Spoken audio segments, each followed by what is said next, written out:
capítulo 1. Vamos ler os versículos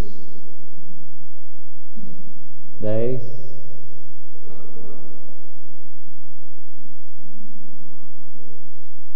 até o versículo 13. Juízes, capítulo 1, de 10 a 13.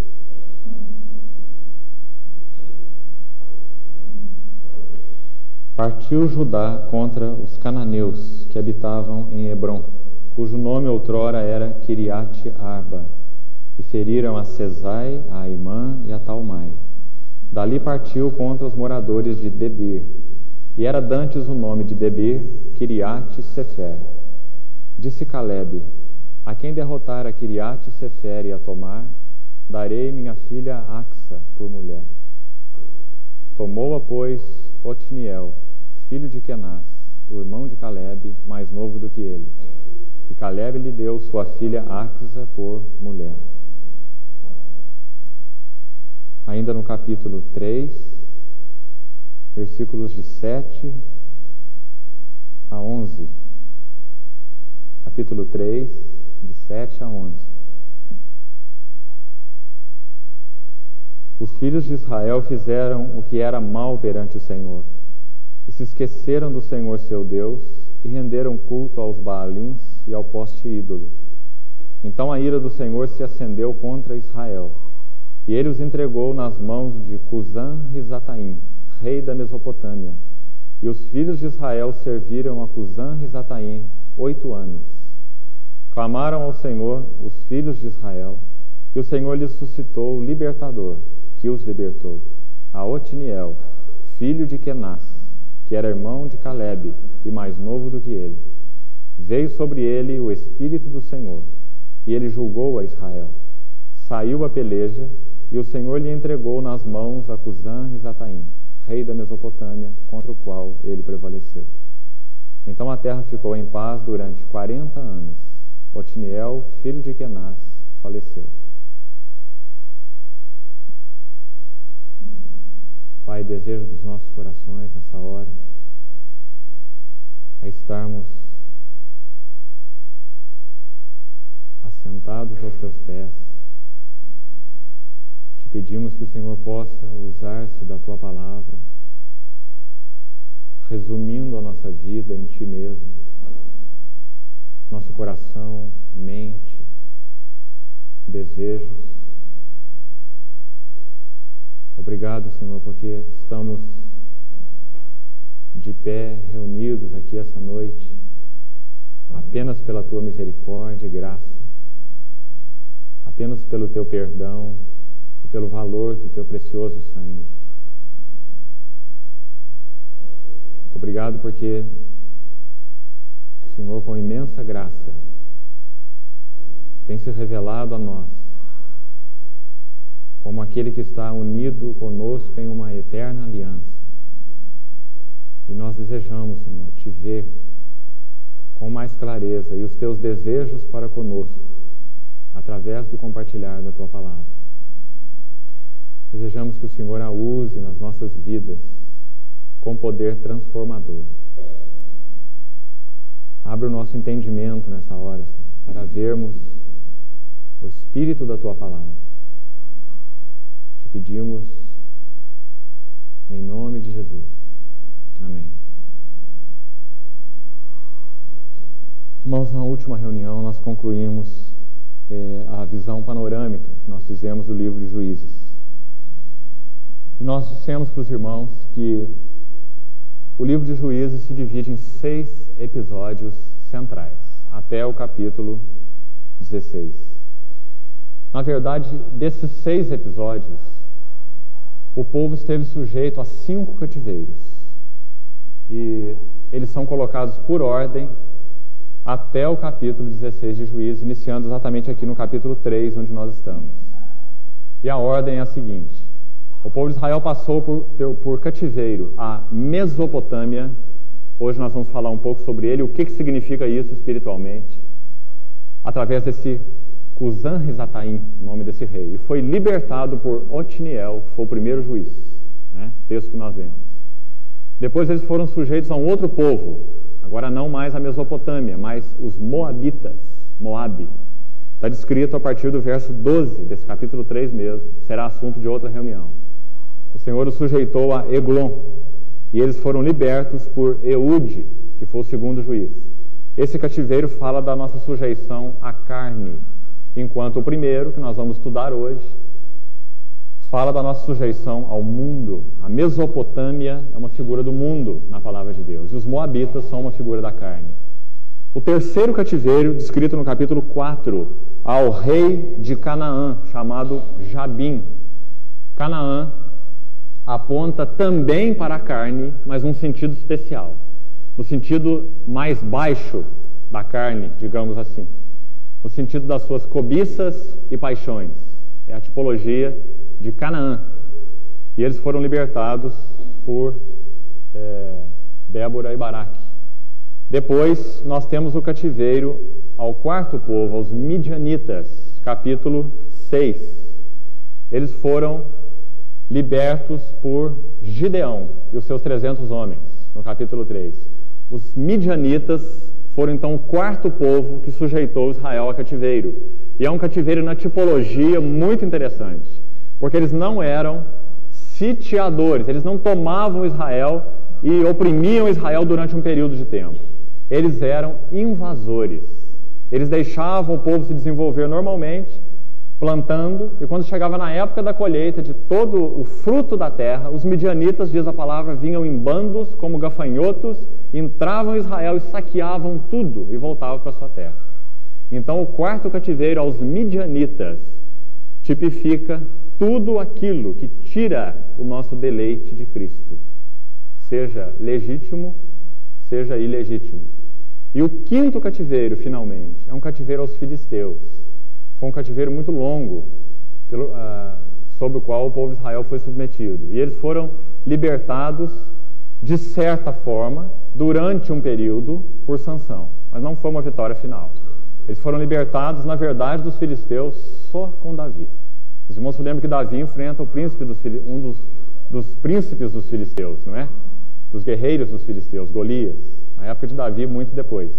Então Israel teve paz a respeito dos filisteus somente com Davi. A vitória de Sansão, na verdade, foi uma vitória parcial.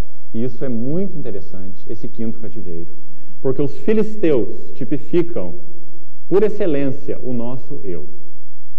Então nós temos pela ordem um cativeiro ao mundo, tipificado pela Mesopotâmia. Nós temos um cativeiro à carne. Nós temos um cativeiro às paixões e cobiças da carne. Nós temos um cativeiro a tudo que nos tira o deleite de Cristo. E nós temos um cativeiro ao eu, ao ego, que foi exatamente o cativeiro mais longo e o cativeiro final. Que eles, na verdade, nem foram então libertados na época dos juízes por Sansão, né? Tiveram apenas uma vitória parcial. Eu gostaria de entrar então em alguns detalhes com os irmãos desse primeiro cativeiro, a respeito da Mesopotâmia, e nós vamos procurar falar dois aspectos. Para efeito didático, nós vamos dividir em dois aspectos. Primeiro, nós vamos extrair alguma coisa a respeito do caráter de Satanás. Esse nome, Cusã ou Cuxã, em algumas traduções, Rizataim, conforme a nossa tradução em português, aparece no versículo 8, né, do capítulo 3. Ele significa no hebraico literal. Na verdade, é uma palavra composta, como nós estamos vendo aí, não é? Cuxã e Rizataim. São duas palavras que compunham então o nome desse rei da Mesopotâmia. E essa palavra Cuxã significa simplesmente trevas. Cusã ou Cuxã, trevas. E a palavra Rizataim no hebraico significa duplamente malicioso. E é fora de qualquer questão que o próprio nome desse rei aponta diretamente e numa conexão tão interessante, né, com a Mesopotâmia. No versículo 8 diz assim: Cusã Rizataim, rei da Mesopotâmia. Né? Então, Cusã Rizataim significa então aquele que é trevas, duplamente malicioso, enganoso, sutil. Né? E a Mesopotâmia é uma figura do mundo na palavra de Deus. Os irmãos se lembram em Atos capítulo 7, só para termos um embasamento de algum texto mais. Quando Estevão, ele dá testemunho diante daqueles fariseus pelos quais ele foi apedrejado, ele diz que Deus, em um dado momento, ele chamou o nosso pai Abraão da Mesopotâmia. O Deus da glória apareceu a Abraão quando ele estava na Mesopotâmia. Então, aquele chamado de Abraão, a palavra de Deus diz que ele é o pai da fé, não é? Ele foi o precursor através do qual a revelação da graça de Deus começou. Então, Abraão, o chamamento de Abraão tipifica o nosso próprio chamamento. Ele é o pai da fé. Tipifica o nosso chamamento de um sistema que naquela época era um grande império, não é? Mundial, a Mesopotâmia. De lá Abraão foi chamado. Então o chamamento de Abraão é um tipo do nosso chamamento do mundo. Atos capítulo 7, versículo 2, fala sobre esse chamamento.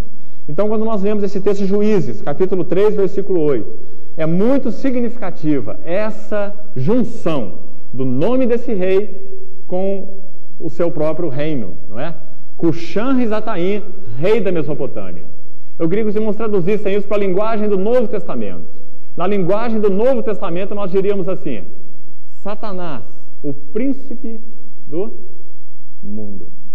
Como que o Senhor chamou em João capítulo 14 a Satanás? Príncipe do mundo. Aí vem o príncipe do mundo e ele nada tem em mim, né? Nós vamos examinar alguns textos e nós trabalhar tudo que há em nós que não é coerente com o caráter de Deus. Ele sabe qual é o instrumento para fazer isso. Ele sabe que é a palavra. É por isso que ele se alegra se nós reunirmos em função de qualquer outra coisa que não seja a palavra. Ele é o primeiro a chegar na reunião e o último a sair. Desde que Cristo não seja o centro e a palavra de Deus não seja pregada. A palavra de Deus, ela tem poder para destruir fortalezas e levar cativo o nosso pensamento à obediência de Cristo. É por isso que Paulo fala em Colossenses: habite ricamente em vós a palavra de Cristo. Colossenses capítulo 3, versículo 16. Habite ricamente em vós a palavra de Cristo. 1 Pedro 3, versículo 15. Pedro diz assim: que nós devemos de tal modo estar cheios com essa palavra, que nós devemos aprender a responder a todo aquele que nos pedir razão da esperança que há em nós. 1 Pedro 3,15. Ou seja, os homens e mulheres de Deus, eles só podem dar razão da sua fé e serem um pleno testemunho se eles estiverem cheios com a palavra de Deus. Irmãos, e nós sabemos muito bem o quanto nós negligenciamos essa palavra na nossa vida pessoal. Interessante que se uma pessoa chegasse para você e dissesse assim: meu irmão, ora por mim. Faz uma semana que eu estou sentindo uma fraqueza física, que eu não estou conseguindo nem levantar da cama. Eu estou a ponto de desmaiar. Aí você ia falar: meu irmão, mas o que está acontecendo com você? Ele fala assim: faz uma semana que eu não como. Eu não tomo lanche, eu não almoço, eu não janto. Mas, meu irmão, você não está precisando de oração, você está precisando de comida. Não é? A gente entende isso naturalmente. Mas espiritualmente falando, se o irmão chegar para você e falar: meu irmão, ora por mim. Faz uma semana que eu estou num estado, eu estou numa situação, e você perguntar para ele assim: meu irmão, diariamente você tem se alimentado da palavra de Deus? Reservado tempo a sós com o Senhor, meditado e orado? Ele vai falar: não. Então você não está precisando de oração. Está precisando de leitura da palavra e meditação. Não é? Naturalmente nós entendemos que a comida tem que sustentar o corpo, mas espiritualmente nós não entendemos. Nós achamos que não, Deus tem que arrumar um meio de dar um bem-estar para a gente de novo, né? Trazer a alegria que foi embora de novo. Sem a palavra, sem a meditação, sem o alimento espiritual. Por isso as nossas vidas são tão fracas, a nossa mente é tão pouco conquistada, o nosso coração é tão pouco conquistado, nossas afeições, nossas emoções, porque tudo começa na mente, né? Nós temos comunhão com Deus espiritualmente, né? Ele fala ao nosso espírito através da palavra. Agora, a partir do nosso espírito, o alvo de Deus, o foco de Deus, não são as emoções, nem a vontade. O alvo de Deus a partir do nosso espírito é edificar a nossa mente, porque a mente governa a alma. A mente governa a alma. Nós sentimos conforme o que pensamos. Nós não sentimos como sentimos, porque pensamos como pensamos, né? Aliás, nós sentimos como sentimos, porque pensamos como pensamos. Nós não pensamos como pensamos, porque sentimos como sentimos, né? Então a mente governa a nossa capacidade de sentir, né? Não começa com sentimento. E na vida cristã nós começamos o contrário. Eu estou com falta de bem-estar. Meu irmão, ora por mim. Eu preciso de bem-estar. Eu estou triste, ora por mim que eu preciso de alegria. Não é? E nós começamos pela emoção. Nós não vemos que a mente determina a nossa emoção. Se a nossa mente está edificada com a palavra, a nossa emoção está feliz, está triste, não interessa. Deixa ela triste. Ficar triste é pecado? Não é. Ficar triste é bom às vezes. Não é? A Bíblia diz que Deus nos disciplina e no momento não parece motivo de alegria, mas de tristeza. Tristeza é uma emoção. Não é? Tristeza é uma emoção e não é pecaminosa muitas vezes. Não é? Então a nossa mente tem que ser edificada com a palavra de Deus, para nós darmos menos importância, né, às nossas emoções. Mas para que uma mente edificada, ela flua emoções sadias. Né? Emoções sadias, de gozo, de alegria, de tristeza, de arrependimento. Né? Emoções coerentes, então, com a revelação de Deus. Então eu queria que os irmãos notassem isso. A gente já saiu um pouquinho, então, do caráter de Satanás. Né? E estamos vendo um pouquinho agora dessa questão da mente. Ela é fundamental para nós começarmos a entender esse aspecto do mundo. Né? Se a nossa mente não for um debir, se a nossa mente não for um oráculo, uma revelação, falar de Deus, não tem chance das nossas vidas serem edificadas. Habite ricamente em vós a palavra de Cristo. Né? Abra, por favor, em 1 Pedro. Me lembrei desse texto aqui. E nós vamos citar para encerrar essa parte. E o tempo que resta, nós vamos falar um pouquinho sobre o mundo. 1 Pedro, capítulo 4. Pedro usa essa palavra oráculo no Novo Testamento. É o significado de debir, lá de Juízes. 1 Pedro 4:11. 1 Pedro 4:11. Vamos ler o 10 também. Servir uns aos outros. Está falando sobre o viver normal da igreja. Olha como é importante. Servir uns aos outros, cada um conforme o dom que recebeu, como bons dispenseiros da multiforme graça de Deus. Se alguém fala, fale de acordo com os oráculos de Deus. Está vendo qual é o significado de oráculos? Foi o nome que Otiniel deu para aquela cidade. Não era mais uma fortaleza da sabedoria mundana, ímpia, pagã, mas era um oráculo. Não é? É como se Otiniel estivesse dizendo assim: nossas vidas, a vida dessa cidade, agora não é mais sabedoria humana, não é mais criate, sefer, é debir, é um oráculo. Não é? Nós vamos andar segundo a revelação de Deus. Se alguém fala, fale de acordo com os oráculos de Deus. Oráculo é, então, simplesmente uma boca. Né? É muito lindo esse sentido. Nós devemos ter na nossa mente um oráculo. A nossa mente deve ser uma boca de Deus. Debir. Né? Se é que nós queremos vitória na batalha espiritual. Lembra daquela frase do Watchmani que eu já citei para os irmãos? Aquela comparação que ele fez, né? Comparando a batalha espiritual àquelas batalhas naquelas cidades antigas. As batalhas eram travadas nas portas, né? E ele faz então uma comparação das portas da cidade com a nossa mente, dizendo então que quem ganha a porta, ganha a batalha. Nossa mente são as portas. Você lembra como que Satanás pôde usar a mente de um discípulo, Simão Pedro, né? Para proferir então algo que era contra a vontade do Pai. Quando ele falou: Senhor, tem piedade de ti. Satanás, através da mente de um discípulo chamado Pedro, tentou levantar no coração de Jesus autopiedade. Mestre, tem misericórdia de ti, não vai para a cruz. E Jesus, como conhece tão bem o combate espiritual, ele se voltou para Pedro e disse assim: arreda-te de mim, Satanás.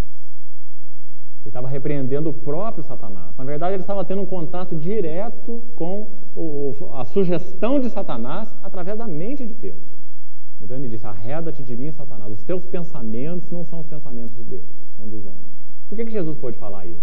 Porque a mente de Jesus era um oráculo. Né? Quando o próprio diabo tentou usar a palavra de Deus para confundi-lo, Jesus usou a mesma palavra para colocar tudo em ordem.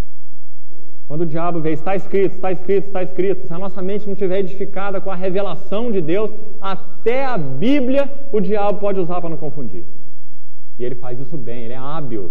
Satanás é um teólogo. Os irmãos não precisam ter a menor dúvida disso. Satanás é um teólogo. Ele sabe usar a Bíblia. Só que tudo distorcido, né? Mas ele conhece a palavra muito bem.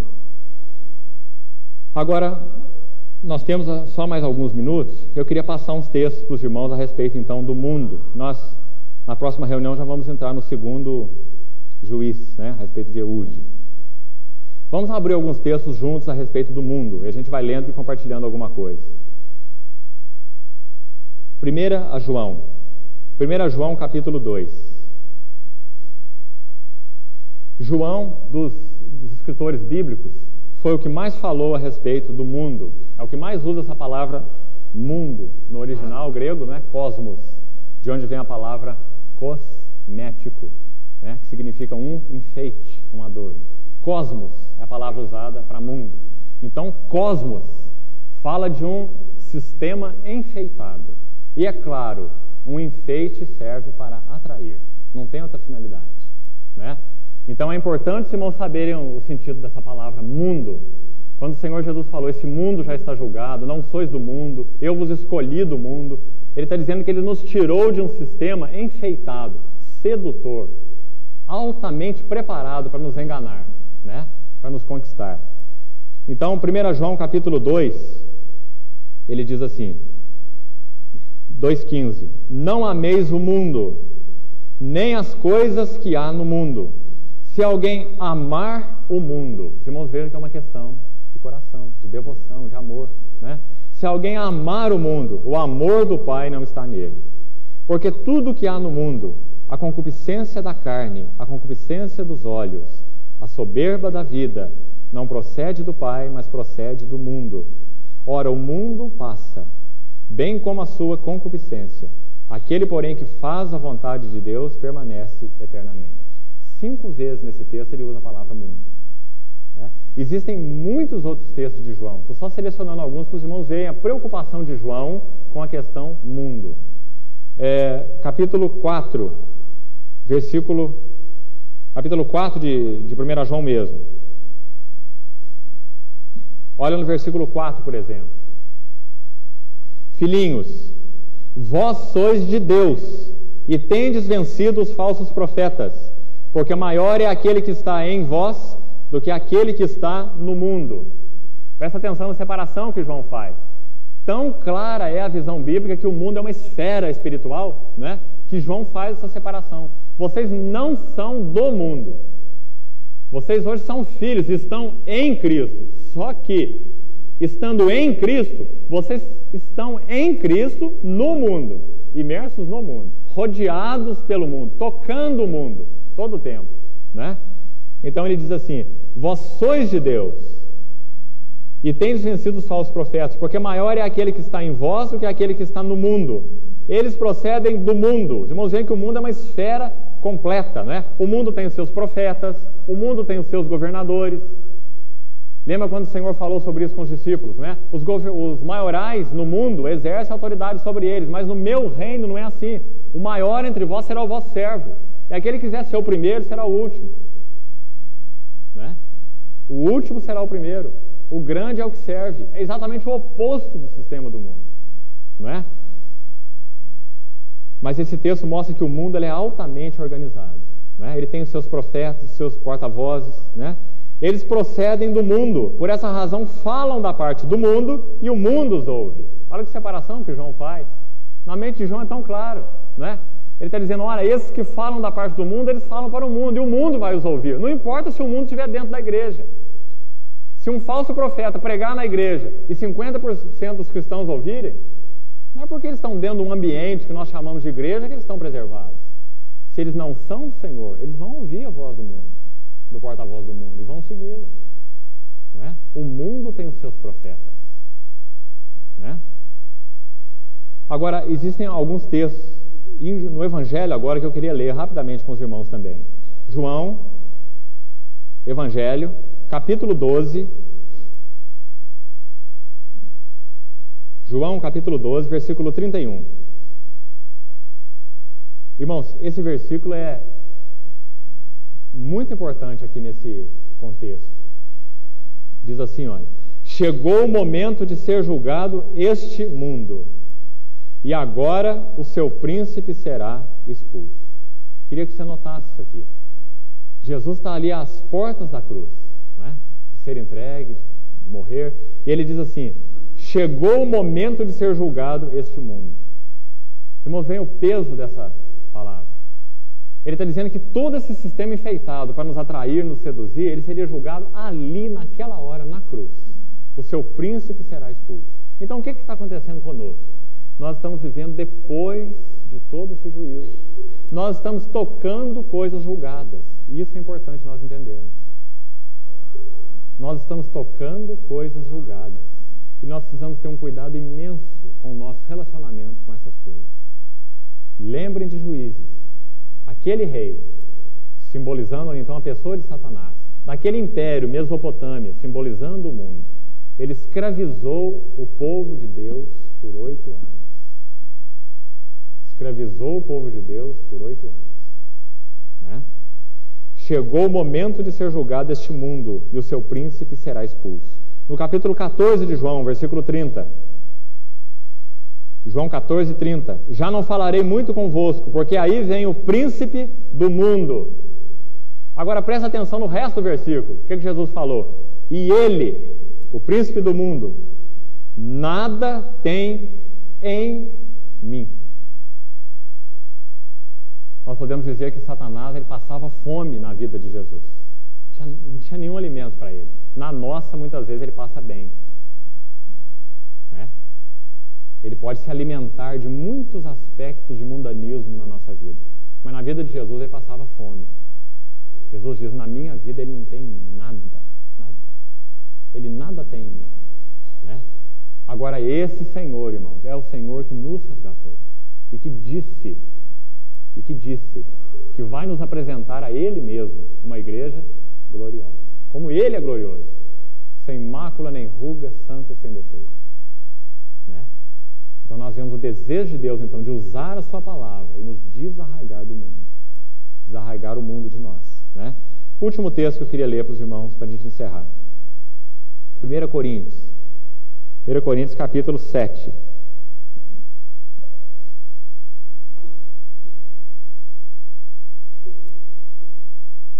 Lá em João ainda, se os irmãos quiserem consultar depois, tem um versículo muito interessante em João, onde ele diz que no mundo teríamos aflições, mas que ele tinha vencido o mundo.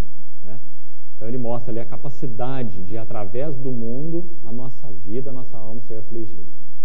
Satanás iria usar o mundo e ele ia nos afligir muito, muitas aflições, muita aflição. Mas tem de bom ânimo, eu venci o mundo. Por isso que João, depois lá na epístola, ele disse assim, essa é a vitória que vence o mundo, João fala. Né? A nossa fé, ou a nossa união com Cristo. Né?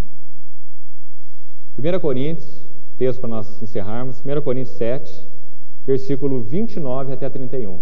Vamos ler com bastante cuidado. Os irmãos prestem bem atenção. 1 Coríntios 7, 29. Isto, porém, vos digo, irmãos, o tempo se abrevia. O que resta é que não só os casados sejam como se não o fossem, mas também os que choram como se não chorassem, e os que se alegram como se não se alegrassem, e os que compram como se nada possuíssem. Olha a sabedoria de Deus. Ele não está dizendo assim, os que compram como se não comprassem, como se comprar fosse alguma coisa ilegítima. Né? Porque Deus sabe que para a nossa sobrevivência nós temos que usar do mundo, como nós já falamos no início, em vários aspectos, né? Mas a palavra de Deus está dizendo, os que compram como se nada possuíssem. Olha a diferença. Está falando de um depósito, está falando do nosso coração ligado àquelas coisas então que nós compramos. Eu comprar, tudo bem. Agora o meu coração ligado ao que eu comprei, problema. Né? Isso é mundanismo. Os que compram como se nada possuíssem. Não é? Eles compraram, eles têm, mas no seu coração eles nada possuem. Por que eles nada possuem? Porque no seu coração eles têm um valor só. Qual é o valor que eles têm no coração deles? O seu Senhor. Eles sabem que estão tocando coisas julgadas. Né? Versículo 31, ele continua. E os que se utilizam do mundo, palavra bem geral, não é? Em qualquer sentido. os que se utilizam do mundo, como se dele não usassem, porque a aparência deste mundo passa. Né? Então os irmãos veem como a palavra é clara, como o Senhor deseja nos advertir. Né? Eu queria, para encerrar, dizer o seguinte para os irmãos. Os irmãos devem se lembrar muito bem. A maneira mais singular de Deus nos disciplinar, lembra do livro de Juízes, a maneira mais singular de Deus nos disciplinar é ficando calado. O que significa ficando calado? Permitir que a nossa alma, quando perde então o rumo e se devota a coisas que não são Deus e se entrega a elas, essas almas sequem, essas almas sintam uma secura interior, uma ausência de Deus, o silêncio de Deus. E esse silêncio então faz com que essa alma entre debaixo de disciplina e possa então retornar para Deus. Foi isso que ele fez nos tempos de Juízes. No caso desse império da Mesopotâmia, esse domínio da Mesopotâmia que nós estamos estudando, 8 anos de silêncio. Onde que estava Deus? Calado. 8 anos calado. E o povo sendo oprimido, não é?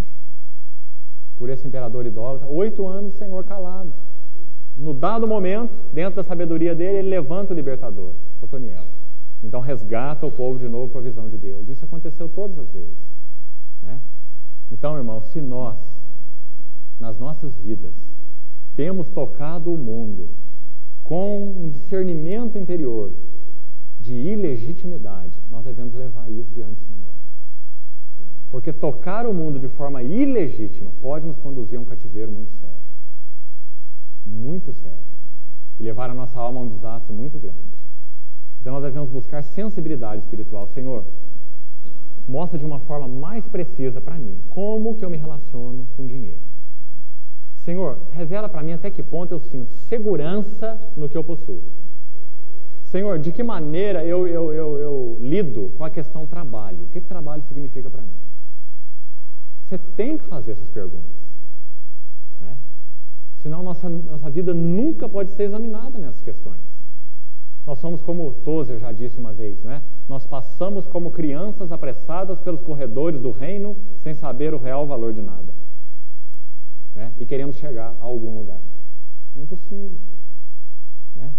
Nós temos que passar pelos corredores do reino sabendo o valor real de tudo. Das coisas santas e das coisas condenadas. Não é? Porque nós temos que tocar em muitas coisas condenadas. Esse é o mundo. Então que o Senhor nos dê graça para isso, irmãos. Para sermos examinados, para que o nosso coração se conserve puro. Né? Nós não possamos, então, ser sujeitos, né, a esses ídolos disfarçados. E a nossa característica espiritual, então, seja uma característica mundana. Não é? Mundanismo é isso.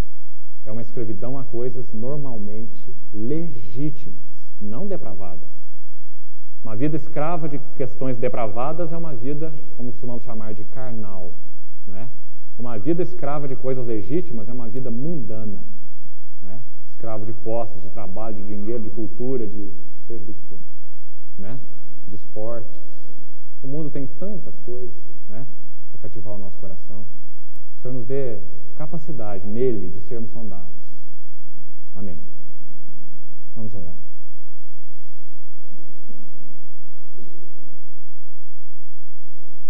Senhor, nós clamamos juntos como igreja a Ti, pela Sua infinita bondade. O Senhor nos sonde o coração e prove os pensamentos.